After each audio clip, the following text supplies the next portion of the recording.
Hello students, today we solve exercise 3.1. Let's see what he say. Altaf tells his daughter 7 year ago. Altaf अपनी बच्ची से कहता है, लड़की से कहता है 7 year ago यानी 7 साल पहले, I was 7 times as old as you were, है ना। इसका अर्थ यह है कि जो आफ्ताब है पिता, वो अपनी पुत्री से कहता है कि 7 year ago यानी 7 साल पहले, है ना। आई वाज, मैं जो 7 टाइम, आई वाज 7 टाइम, मैं 7 गुना था, as old as you were यानी आप जितने भी आज से 7 साल पहले जितने भी साल की आप थी उसका मैं 7 गुना का था, है ना। एंड आल्सो, और एक क्या बोला, 3 ईयर फ्रॉम नाउ, और अब एक दूसरा मतलब तर्क दे रहा है, कह रहा 3 ईयर फ्रॉम नाउ, अगर आज से 3 साल बाद की बात करें, है ना, तो कह रहा आई शैल बी 3 टाइम, मैं आपका 3 गुना हो जाएगा, एज ओल्ड एज यू, है ना, यू विल, आप जितने साल की हो जाओगी आज के 3 साल बाद, आप जितने भी साल की होगी उसका मैं 3 गुना होगा, है ना। तो करा कि ऐसे में represent this situation algebraically and graphically, कर ऐसे इन परिस्थिति को आपको एल्जेब्रिकली यानी बीजगणितीय रूप और यानी समीकरण के रूप में, और ग्राफिकली यानी ग्राफ के द्वारा आपको इसको दिखाना है ना। तो how to be solve it, let's see.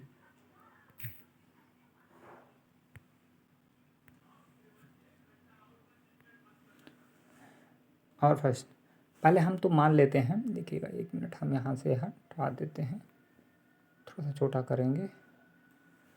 पहले हम मानेंगे let present age of Aftab and his daughter be x and y years respectively, है ना। सबसे पहले तो हमको ये मानना पड़ेगा कि जो आफ्ताब है और उसकी पुत्री, उसका हमको प्रेजेंट एज मानना पड़ेगा। जब भी कहीं आपको ईयर एगो या आपका आफ्टर बोले जाए तो आपको सबसे पहले फर्स्टली आपको कहीं ना कहीं आपको लेट करना पड़ेगा, है ना, एज्यूम करना पड़ेगा कि उसका जो प्रेजेंट एज है ना वो लेना पड़ेगा। सबसे पहले आपको यही करना है, प्रेजेंट एज लीजिए। अब ऐसे में देखिएगा, हमारे ये जो आपका चैप्टर है वो लीनियर इक्वेशन इनटू वेरिएबल है, लीनियर इक्वेशन इनटू वेरिएबल। ऐसे में आपको एक्स और वाई दो आपको वेरिएबल लेना होगा। सो बी लेट, हमने इस नाते माना है क्या, let present age of Aftab and his daughter, Aftab और उसकी पुत्री का बी एक्स एंड वाई। अब इसका मतलब आफ्ताब का जो प्रेजेंट एज है वो एक्स है ना, आफ्ताब का जो प्रेजेंट एज है वो एक्स है और उसकी डॉटर का है वाई रिस्पेक्टिवली यानी क्रमशः। अब अगर आप 7 साल पहले की बात करें, है ना, if we talk about 7 year before या एगो, तो ऐसे में आपका क्या हो जाएगा, आफ्ताब का उम्र क्या होगा, देखो 7 year ago as of Aftab या आफ्ताब एज जो भी बोलो, है ना।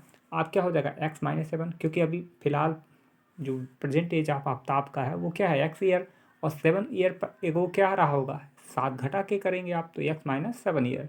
ओके, सिमिलरली अब एक बात बताओ, 7 साल पहले लड़की का भी तो कुछ कम उम्र हो रहा होगा, आज जितनी भी है उसके साथ उसमें से भी घटेगा, है ना। सिमिलरली इसी प्रकार से 7 ईयर एगो यानी 7 साल पहले एज ऑफ हिज डॉटर यानी उसकी पुत्री का उम्र क्या हो जाएगा, अभी फिलहाल अगर वाई ईयर की है तो 7 साल पहले कितनी रही होगी, y-7 ईयर्स। अब according to the question, question क्या बोल रहा है, कह रहा है कि जो आफ्ताब है ना यानी पिता, वो अपनी डॉटर यानी क्या y-7 से 7 टाइम है, कितना 7 टाइम, देखिएगा 7 टाइम, क्यों, क्योंकि आपको पता है भैया, देखिएगा पिता हमेशा पुत्री से बड़ा होता है। अगर हम 7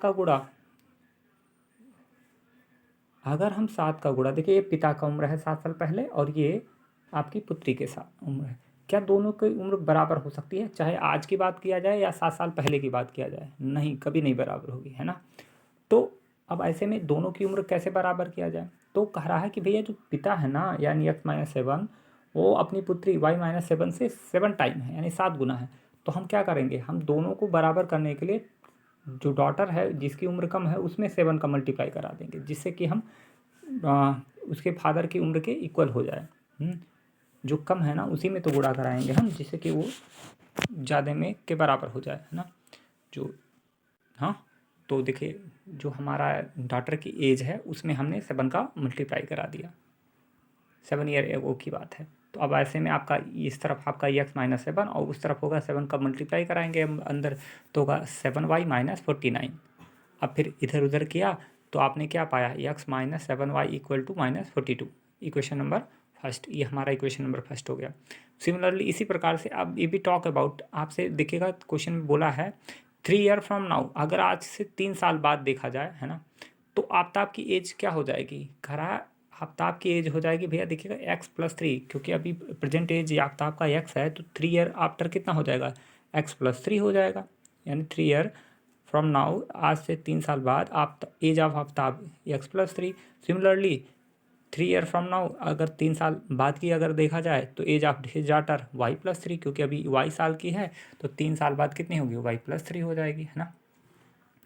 तो ऐसे में आपका, अच्छा, अब again according to the question फिर बोल रहा है कि जो पिता है ना, वो अपनी पुत्री यानी y+3 से 3 टाइम है।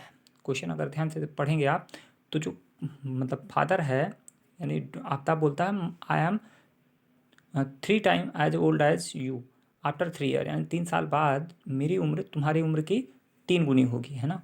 तो ऐसे में हम डॉटर में फिर अब 3 का हम मल्टीप्लाई करा देंगे, क्योंकि दोनों की क्वेश्चनों को बराबर करना है, तो 3 का हम मल्टीप्लाई डॉटर की एज में करेंगे, तो y+3 में हमको 3 का मल्टीप्लाई कराना है, तो देखिएगा x+3 ऐसे रहने का, और यहाँ पर जब 3 का मल्टीप्लाई अंदर कराएंगे तो हमारा होगा 3y+9। उसके बाद इधर उधर करने पर हमारा इक्वेशन नंबर सेकेंड मिला। अब इक्वेशन नंबर सेकेंड और फर्स्ट से हम अगर देखेंगे तो देखिए कैसे हमको ग्राफ खींच, ये तो आपका एल्जेब्रिकली हो गया, है ना। देखिए 1 मिनट, यहाँ देखिएगा एल्जेब्रिकली हो गया, एल्जेब्रा में हमको दिखा दिया गया, यानी इक्वेशन बन गया हमारा, equation number first, equation number first और इक्वेशन नंबर सेकंड बन गया आपका, है ना। अब आपको देखना है क्या, जब ग्राफिकली देखना है, तो ग्राफिकली में क्या होगा, इक्वेशन नंबर फर्स्ट में और सेकंड को एक बार फिर से लिख लेते हैं। अब हम ग्राफ में ग्राफ की कॉपी लिए हैं, तो उसमें हमने किया है, तो आपको भी कहीं ना कहीं ग्राफ की कॉपी का यूज करना पड़ेगा। तो एक पेज पे हमने दाहिने साइड में हमने मतलब इक्वेशन को पहले सॉल्व किया है और टेबल बनाया है, और आपका लेफ़्ट साइड में आपने हमने उसका आपका ग्राफ बना दिया है, ठीक है। तो आप भी ऐसा ही करेंगे, है ना। राइट साइड में जो पेज है उस पर हमारा कहीं ना कहीं आपका इक्वेशन को सॉल्व करेंगे, है ना, टेबल बनाएंगे, और लेफ़्ट साइड में जो आपका पेज है उस पर आपको ग्राफ बनाना है, ठीक है। हाउ टू बी सॉल्व, देखिए जब आपका इक्वेशन नंबर फर्स्ट से हम करेंगे टेबल बनाने की कोशिश करेंगे, x minus 7y equal to -42। अब हमको क्या करना है, y का वैल्यू आपको निकालना है इन टर्म ऑफ एक्स, तो आपको y वाला देखो यहाँ निगेटिव था, क्या था, निगेटिव था, तो आपको इस वाले को आप इधर भेज दिए, देखिए पॉजिटिव हो गया, और ये -42 आपको इधर भेजेंगे तो x+42, या आपका देखिएगा 7y इक्वल टू x+42, या y इक्वल क्या हो जाएगा, x+42/7, है ना। अब यहाँ पर हमने वैल्यू कुछ लिया है, x का वैल्यू कुछ लिए हैं, तो हमारा मतलब y का वैल्यू निकल के आ रहा है। देखिएगा x का वैल्यू जब हमने 0 लिया है तो यहाँ 0 रखिए, है ना, तो 0 + 42 यानी 42 होगा, और 42 में 7 का डिवाइड कराएगा तो 6 आएगा, है ना, कितना आएगा, 6 आएगा। अब ऐसे ही 7 अगर हम लेते हैं तो 7 42 में जोड़ेंगे तो हमारा 49 होगा, और 49 में 7 का डिवाइड कराएगा तो 7 आएगा। ऐसे ऐसे हम लोग लेते हैं। सिमिलरली इसी प्रकार से इक्वेशन नंबर सेकंड से भी हमको देखना होगा, है ना। इक्वेशन यहाँ पे लिखेंगे आप फ्रॉम इक्वेशन सेकंड या फर्स्ट, यहाँ देखिए फ्रॉम इक्वेशन फर्स्ट, और यहाँ से लिखेंगे फ्रॉम इक्वेशन सेकंड, देख लीजिएगा, है ना। इसमें भी होएगा तो यहाँ से भी एक टेबल बनता। अब हम इन टेबलों का इस्तेमाल ग्राफ बनाने के लिए करते हैं। तो देखिएगा सबसे पहले है क्या, पहले वाले इक्वेशन से देखेंगे 0,6, तो x के लिए आपको पता पहले ये हॉरिजॉन्टल जो हॉरिजॉन्टल लाइन है ये आपका कहेंगे x एक्सेस जो होता है ये वाला, है ना। ये वर्टिकल लाइन होते हैं जो वो y एक्सेस होते हैं, और आपको पता है ये वर्जिन होता है यानी मूल बिंदु, वर्जिन से, है ना, हाँ, एक्स एक्सिस पे राइट साइड में जितने भी वैल्यूज होते हैं पॉजिटिव होते हैं, और जितने निगेटिव होते हैं वो सब लेफ्ट साइड में होते हैं, है ना। और वाई एक्सिस पे आपका ओरिजिन से अपवर्ड यानी ऊपर की तरफ आपके जितने भी वैल्यूज होते हैं पॉजिटिव, और down the word negative. Okay, now we पहला हमारा वैल्यू था 0,6, देखिएगा 0,6, यहाँ देखिएगा 0,6, तो हमको 0,6 लेना होगा नीचे। तो पहला हमको लेना है x के लिए 0, तो x के लिए 0 जब बोला है तो ये ना तो इधर गया ना तो इधर गया, देखिएगा ना इधर गया ना इधर गया, क्योंकि अगर +1 होता तो इधर गया होता, -1 होता तो इधर गया, ना इधर गया ना इधर। अब यानी इस रेखा पर स्थित होगा, इस रेखा पर कहाँ पे, नीचे के ऊपर, तो आपका y का वैल्यू बताएगा, और y का वैल्यू कितना है 6, तो आप देखिएगा y का वैल्यू पॉजिटिव है, तो यानी यहाँ पर है, यानी वो पॉइंट आपका ये हो गया। ऐसे सिमिलरली दूसरा पॉइंट हम लोग देखेंगे 7, एक्स का वैल्यू भी 7, वाई का वैल्यू भी 7, तो x का 7 यानी कहाँ जाएगा, यहाँ इधर आएगा, और y का वैल्यू 7 यहाँ पे जाएगा, तो इसका सीधा और इसका सीधा, तो यानी यहाँ पर इस पॉइंट पे मिलेंगे। अब दूसरा वाला मतलब अगला वाला पॉइंट भी देख लेते हैं हम, यह है -7, 5, तो x के लिए -7 किधर है, x के लिए -7 इधर है, x के लिए निगेटिव इधर होता और y के लिए पॉजिटिव ऊपर, तो इसका 5 का इधर, ये -7 इधर इधर। अब इन तीनों डॉट से यानी तीनों बिंदुओं से हम एक लाइन खींचेंगे, ऐसे हो जाएगा, है ना। और अब जो कोऑर्डिनेट्स है उसको भी हम लिख देंगे, ये 7,7 था, ये 0,6 था, और ये वाला था आपका कितना, ये आपका -7,7 था, ये 0,6 था, और ये आपका 7,7, तो उनसे हम एक लाइन खींच देंगे। और कहीं ना कहीं हमारा देखिए ये जो इक्वेशन से, जिस इक्वेशन से ये लाइन बना उसको भी लिख देंगे, तो ये कहीं कहीं फर्स्ट इक्वेशन से बना था, तो x -7y -42। सिमिलरली अगले वाले से भी आपको ऐसे ही करना है। देखिएगा पहले हमने 0,-2 लिया, तो x का वैल्यू मतलब x का वैल्यू 0 लेना है ना, इसका मतलब ना इधर ना इधर, और y का वैल्यू -2, और y का वैल्यू -2 यहाँ पे है, देखिएगा डाउनवर्ड होता है, तो यानी ये पॉइंट हो गया। ऐसे ऐसे आपका सब मिला के आपने देखेगा, ऐसे लाइन खींचेगा, और कहीं ना कहीं देखिएगा जो बीच का डिस्टेंस है ना, ये अभी फ़िलहाल जो बीच का डिस्टेंस था देखिएगा। अब जैसे आपको कैसे पता चले कि ये कौन सी लाइन है, पैरेलल है कि इंटरसेक्टिंग लाइन है कि क्या बोलते हैं उसको, कॉन्सिडेंट लाइन, तो देखिएगा कहीं ना कहीं पहले जो डिस्टेंस था इनके बीच का वो ज़्यादा था। अब देखिए धीरे धीरे वो छोटा होता जा रहा, कम होता जा रहा, तो इट्स मीन कहीं ना कहीं आगे चल के ये लोग अगर एक्सटेंड किया जाए इन सबको, है ना, तो आगे चल के कहीं ना कहीं आपको एक दूसरे को इंटरसेक्ट कर देंगे, so we can say that they are intersecting line. Okay, let's see our second question. Firstly we see question, what is a, the coach of cricket team by 3 bats, यानी क्रिकेट टीम का coach है वो 3 bat खरीदता है, 3 बल्ला और 6 balls और 6 गेंद फॉर 3900 यानी 3900 में रुपये में 3 बल्ला और 6 गेंद खरीदता है ना। लेटर इसके कुछ साल बाद सी बाई वो खरीदती है another bat and 3 balls more balls, उसके कुछ ही समय बाद उसके बाद फिर से उसने आप एक बल्ला और 3 गेंद खरीदे और सेम काइंड उसी प्रकार का, है ना, और उसको कितना दिया 1300 रुपीज़, और 1300 रुपया फिर से दिया उसने। तो ऐसे में पूछा है represent this situation graphically and algebraically and graphically, how to be see that's see now let be. हाँ देखिए अब हमको ये नहीं पता है कि ईच बैट्स और बॉल्स का कॉस्ट कितना है ना। अब आपको फिर वही बात मैं बता दूं भैया, देखिएगा ये कहीं कहीं आपका linear equation in 2 variable exercise है, तो कहीं कहीं आपको 2 वेरिएबलों का यूज करना होगा। तो let's see how to be use now. Be assume और लेट करते हैं, let cost of each bat and ball, let cost of each bat and ball be x and y rupees respectively. हम मान लेते हैं कि प्रत्येक बल्ला यानी बैट का मूल्य ₹1 और प्रत्येक गेंद का मूल्य ₹Y, है ना। अगर एक बल्ला खरीदते हो यानी बैट खरीदते हो तो ₹1 देना होगा, और एक गेंद खरीदते हैं तो ₹Y देना है। तो अब देखो अकॉर्डिंग क्वेश्चन 3 बल्ला और 6 गेंदें खरीदा था उन्होंने, है ना, तो 3900 का पड़ा था। तो एक गेंद का दाम एक बल्ले का दाम ₹1 था, तो 3 बल्ले का दाम 3 ₹1, है ना, और plus plus each balls cost ₹Y, then cost of 6 such balls equal to 6Y, then total sums कितना 3900, इक्वेशन नंबर फर्स्ट, है ना। फ्रॉम कंडीशन सेकेंड बोला था 1 bat and 3 balls, then 1 bat cost ₹1 and y 3Y, ये Y आपका होना चाहिए था, सॉरी, है ना, तो ये आपका 3Y, सॉरी टू से यहाँ पर आपका y होना चाहिए। ओके, देख लीजिएगा। तो 3y rupee equal to 1300। Okay, now अब how to be it is, मतलब इक्वेशन तो बन गया आपका, है ना, इक्वेशन तो बन गया आपका। अब आपको रिप्रेजेंट करना है graphically. Let's see how to be solve.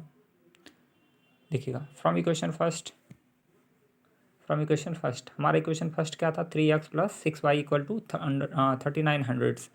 तो हमको क्या करना है, इक्वेशन नंबर फर्स्ट, ये इक्वेशन लिखिएगा, ये अंग्रेजी मतलब हिंदी में लिख उठा है, देखिएगा, है ना, तो अंग्रेजी में लिखिएगा। इक्वेशन फर्स्ट से हमारा क्या होगा, y का वैल्यू निकालना, तो 6y को ऐसा रहने देंगे, है ना, बाकी 3x को इधर भेज देंगे, तो दिखेगा 6y equal to 3900 minus 3x। y का वैल्यू निकलेगा 3900 माइनस 3x अपॉन 6। अब आप x के वैल्यूज लीजिए कुछ, अब देखिएगा 1 2 3 ऐसे कुछ मत लीजिए, आप कुछ वैल्यूज लीजिएगा x का वैल्यू इन हंड्रेड्स, मतलब 200 300 ऐसे समथिंग, है ना, कुछ बड़े बड़े लीजिएगा। तो लेट्स, अगर हम 100 लेते हैं, है ना, अगर हम यक्स का वैल्यू 100 लेते हैं, तो यक्स का वैल्यू अगर 100 लेंगे तो 300 हो जाएगा, और 3900 में से 300 घटेगा तो आपका कितना हो जाएगा, 3600। और 3600 में जब 6 का डिवाइड कराएगा तो 6 आ जाएगा, 600 आ जाएगा, है ना। ऐसे अगर हम यक्स का वैल्यू 300 लेते हैं, तो 300 और मल्टीप्लाई 3 तो कितना होगा 900, और 3900 में से अगर 900 घटाया जाता है तो 3000 आ रहा है ना, और 3000 में जब हम 6 का डिवाइड कराएंगे तो 500 आ जाएगा। इक्वेशन सिमिलरली इक्वेशन सेकेंड से हम देखेंगे, जो हमारा क्या था, x प्लस 3y था, है ना, इक्वल टू 1300। उससे भी हम ऐसे टेबल बनाएंगे, तो हमारे पास 2 ऐसे टेबल बन गए। अब इसको हमको यहाँ पर पुट कर देना है, ठीक है। देखिएगा, हमने इसमें यहाँ पर रखा है, और आप देखिएगा कि ये एकदम स्पष्टली आपका इंटरसेक्टिंग पता चल रहा है। देखिएगा आगे कहीं कहीं आपका इंटरसेक्ट करेंगे आगे एक दूसरे को, है ना, तो ये they both are intersecting line. अच्छा, यहाँ पर आपको एक स्केल लेना पड़ेगा, let 1 unit equal to 100 rupees, है ना। यहाँ पर आपको स्केल लेना पड़ेगा, SCALE scale, 1 unit equal to, ऐसे आप लिख लीजिएगा, यहाँ पर कॉर्नर पे यहीं पे लिखिएगा, है ना, क्या लिखिएगा, स्केल, SCALE स्केल, है ना, 1 unit equal to 100 rupees. Okay, और ऐसे ही आपको करने हैं। Okay, now let's see our third question.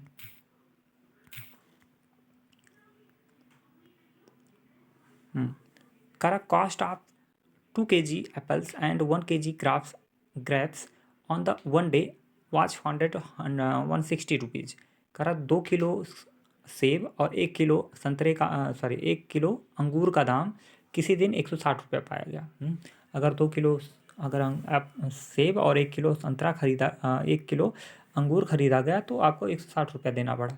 करा आफ्टर मंथ एक महीने बाद कॉस्ट ऑफ 4 kg एप्पल्स, यानी 4 किलो एप्पल का दाम, और 2 किलो ग्रेप्स का दाम यानी अंगूर का दाम 300 रुपया देना पड़ा एक महीने बाद। तो करा इसको फिर वही बात, ग्राफिकली अलजेब्रिकली और ग्राफिकली दोनों दिखाना है, ज्योमेट्रिकली। तो how to be solve, let's C.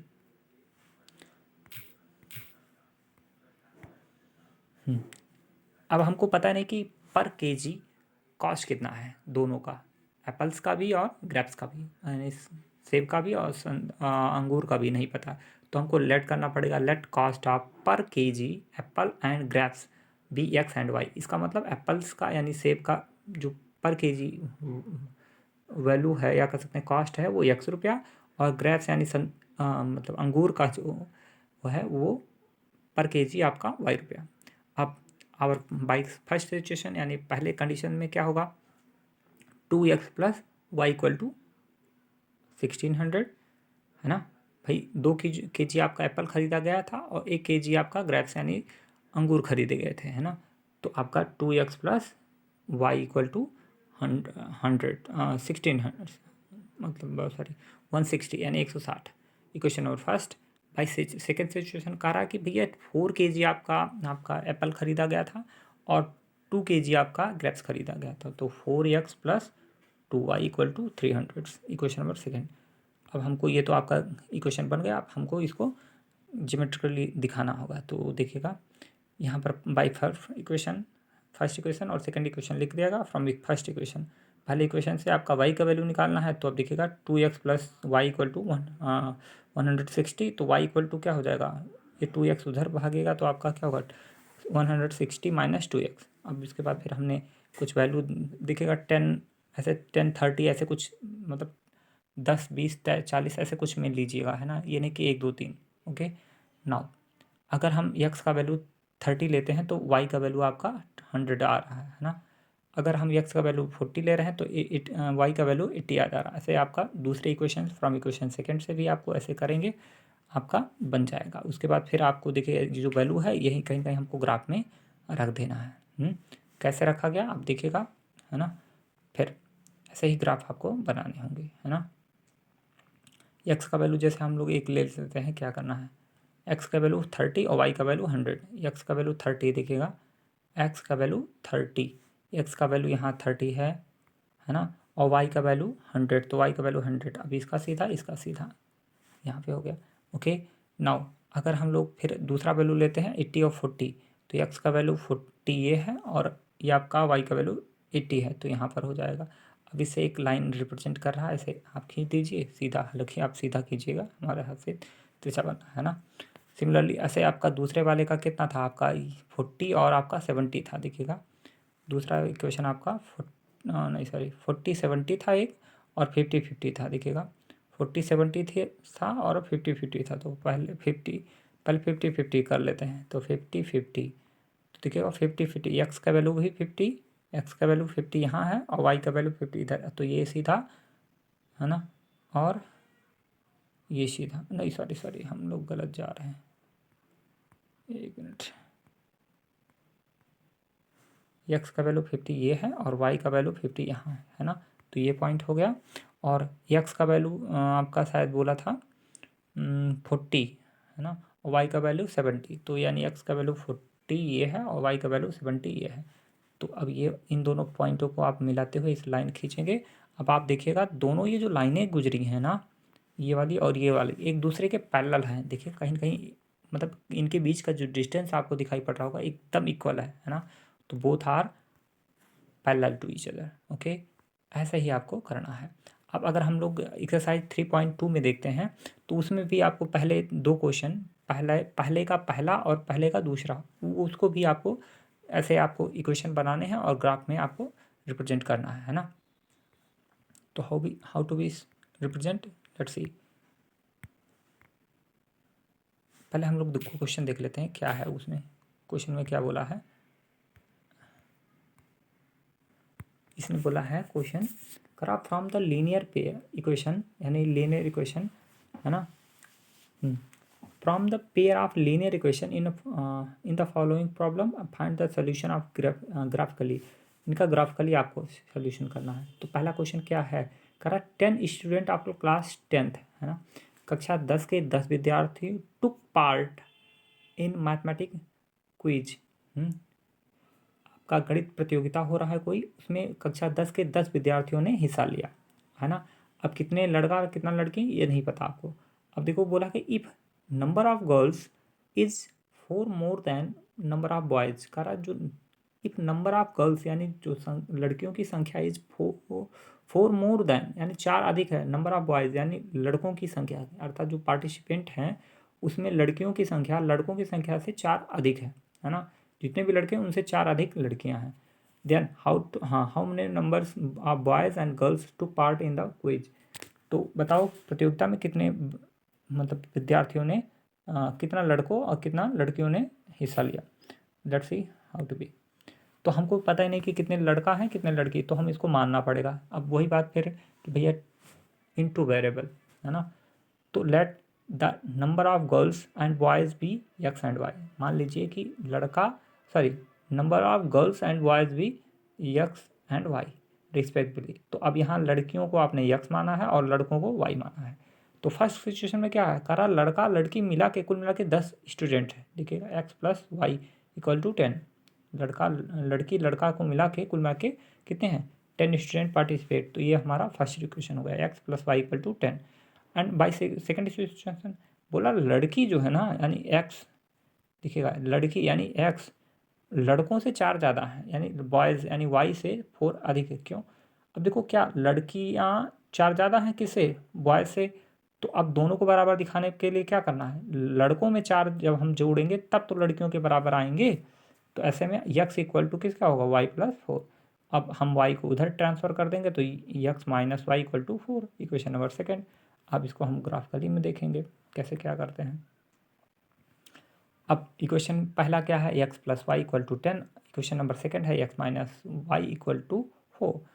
From equation number first x plus y equal to 10, तो y equal to 10 minus x. अब आपका टेबल बनाया है आपने, एक्स का वैल्यू अगर 2 लिया तो वाई का वैल्यू 8 हो गया, एक्स का वैल्यू अगर आपने 4 लिया तो वाई का वैल्यू 6 आ जाएगा। देखिएगा जहाँ पर एक्स है वहाँ पर अगर हमने 4 लिया, जहाँ पर यक्स है यहाँ या एक्स है ना, तो एक्स के स्थान पर हमने 4 लिया, तो अब 10 माइनस 4 इक्वल टू 6 नहीं आएगा, तो वाई का वैल्यू 6 आ गया। ऐसे आपका इक्वेशन नंबर सेकेंड से आपका करना है, तो वाई का वैल्यू निकालना है। तो फिलहाल इधर x minus y equal to 4 है, तो वाई को उधर ट्रांसफ़र कर देंगे, तो और 4 को इधर ट्रांसफ़र करेंगे तो वो x minus 4 equal to y, या y equal to x minus 4। अब फिर एक्स का और वाई का वैल्यू लिया, एक्स का वैल्यू लिया गया तो वाई का वैल्यू निकल आया है, और यही मान हम यहाँ पर देखिएगा रख दिए हैं। अब जब आपने रखा वो वैल्यूज़, तो देखिएगा ये जो लाइन है ना वो एक दूसरे के क्या कर रही हैं, एक दूसरे को इंटरसेक्टिंग कर रही हैं, है ना। और एक बात और यहाँ पर आप हमने भूल गया है कि जो जिस इक्वेशन से जो लाइन बनना है उसको आपको लिख देना है। ओके, 2, देखो 2, 8 कौन सा बना है, 2, 8 और 4, 6 कहीं ना कहीं आपका ये जो लाइन है, ध्यान से देखिए, ये जो लाइन है वो आपका इक्वेशन नंबर फर्स्ट से बना है, यानी एक्स प्लस वाई से बना है इक्वल टू 10 से बना है। तो ये आप लिख दीजिएगा ऐसे, इस तरह से, ऐसे, है ना। देखिए मैं करके दिखाता हूँ आपको, एक मिनट। ऐसे आपको लिख देना है x plus y equal to 10, हालांकि हमारा उसके ऊपर हो गया। ऐसे दूसरे वाले का x minus y equal to 4 लिख देना है ना। बस ऐसे ही आपको करना। और देखिएगा इंटरसेक्टिंग लाइन है ना। अब यहाँ पर जो एक दूसरे को काट रहे हैं ना, देखिएगा वही आपका जो पॉइंट, जिस पॉइंट पे ये काट रहे हैं वही आपका सोल्यूशन है। तो किस पॉइंट पे काट रहे हैं, 7, 3। तो ये जो पहला वैल्यू होता है वो यक्स का वैल्यू होता है, और दूसरा जो वैल्यू होता है वाई का वैल्यू। तो यहाँ पर आपको जाहिर सी बात है, देखो यक्स का वैल्यू क्या निकला, क्या आया, 7, यानी गर्ल्स जो हैं वो 7 हैं, और बॉयज़ कितने हैं, वाई का वैल्यू यानी 3। तो बॉयज़ आपके 3 हैं और गर्ल्स कितने हैं, 7। वैसे भी देखो दोनों का डिफरेंस क्या है, 4 का। गर्ल्स जो हैं बॉयज़ से यानी 4 ज़्यादा है, मोर है ना। ओके, नेक्स्ट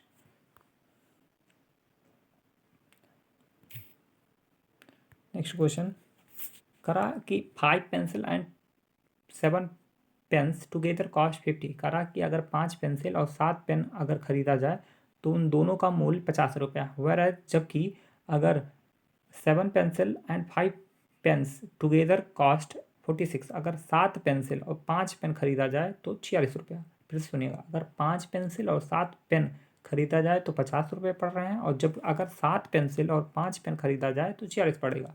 तो पूछा find the cost of 1 pencil and that of 1 pen. तो बस वही, फिर वही हमको करना, एज्यूम करना पड़ेगा, लेट करना पड़ेगा। तो हम करते हैं, देखिएगा, let the cost of each pencil and pen be x and y rupees, है ना। हम मान लेते हैं कि प्रत्येक पेंसिल का मूल्य एक्स रुपया और प्रत्येक पेन का मूल्य वाई रुपीज़, है ना। देन फर्स्ट को, और फर्स्ट सिचुएशन या कंडीशन क्या है, फ्रॉम द फर्स्ट कंडीशन करा, अगर एक, ध्यान सुनिएगा, आपका एक ईच का आपका पेंसिल का मूल्य एक्स रुपया, तो 5 पेंसिल बोला था तो 5 एक्स, और प्लस बोला ईच पेन की कॉस्ट कितनी है, वाई रुपया, तो 7 पेन खरीदा था तो 7 वाई, और टोटल कॉस्ट कितना हो गया, 5 x plus 7 y equal to 50। Similarly उसने बोला था कि 7 पेंसिल इस बार खरीदा तो 7 एक्स प्लस 5 पेंसिल खरीदा और पेन खरीदा तो 5 वाई इक्वल, और दोनों का सम्स कितना होगा, 46। इक्वेशन फर्स्ट ये है, इक्वेशन नंबर सेकेंड ये है। अब फ्रॉम इक्वेशन फर्स्ट और सेकेंड से ऐसे आपने फिर वही सब ऐसे कर दिया। उसके बाद फिर आपका यहाँ पर ग्राफ बनाया, तो आपको दिखेगा इंटरसेक्टिंग कर दिया एक दूसरे को, और जिस पॉइंट पे इंटरसेक्ट किया वही आपका सोल्यूशन है। कितना, 3, 5, यानी each cost of each pencil be 3x, मतलब 3 रुपया, and cost of each pen be 5 रुपया, यानी प्रत्येक पेंसिल का दाम आपका 3 रुपया और प्रत्येक पेन का दाम 5 रुपया है। That's all in this video, enough, इतना ही। मिलते हैं अगले वीडियो में। अगले एक्सरसाइज मतलब 3.2 का जो आपका रिमेन क्वेश्चन है वो हम अगले वीडियो में देखते हैं। Take care yourself.